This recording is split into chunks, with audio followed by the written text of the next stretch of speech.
Welcome back to the StoneburnerBooks YouTube channel. Today we are going to look at all of the books that I made in October and November. I decided to combine the 2 months. We are starting off with the ones that I made in October, and you'll notice there's only 13 of them. I'll tell you when it switches, but October I took a full-time substituting job, so I really did not make much that many books that month.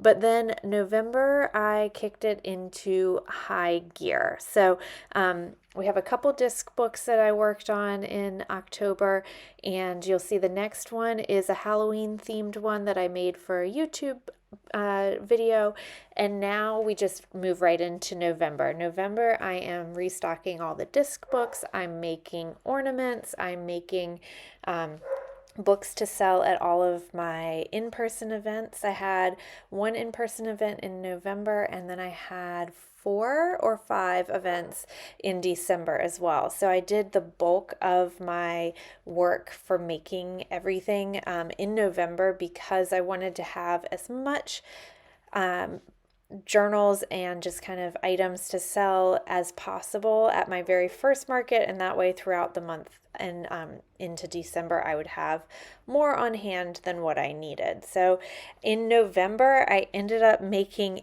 85 books, and this is why I loved doing this kind of tracking of how many books I'm making each month for this year of 2024, because I have no idea, like when I'm in it, I have no idea how many I'm actually making. I'm just kind of thinking, okay, I need to fill in this gap in my collection for this show, or I need to do a few more things here to restock my website. So I'm not looking at the big picture and keeping track of how many individual items I'm making.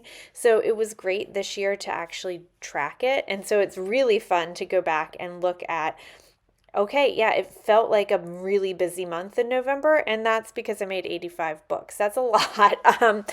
So here's some of the ornaments that I made. Again, I had steady sales on these floppy disk notebooks, so and my ornaments did pretty well this year too. So I was just kind of making everything. You'll see here, notice a different background. This is books that I made while I was at one of my markets. I always try to keep books there that I can sew in either the quieter times, or just if somebody has a question about, oh, do you actually make this by hand? I can pull it out and show, like, yeah, I'm actively sewing one right now. So these are a bunch that I made at my in-person event in November.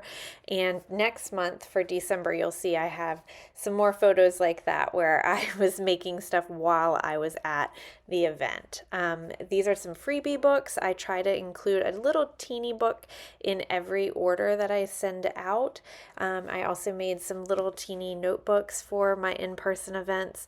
I find that it's nice to have items that are just $2 or $3 on the table as well, because some things, some of my books are more expensive, and a lot of times kids come up and they see all the colors and they really enjoy looking at my journals, but their parents, if they're a 5 or 6-year-old kid, they don't necessarily need one of my, more expensive journals. So I like making these little teeny books because they're a lower price point and they're perfect for younger kids. So if parents are trying to navigate their kids into, okay, we are going to buy something, but let's get something that's a little bit more worthwhile, a little bit less expensive, and something that they could actually use at that age. I like having those smaller notebook options.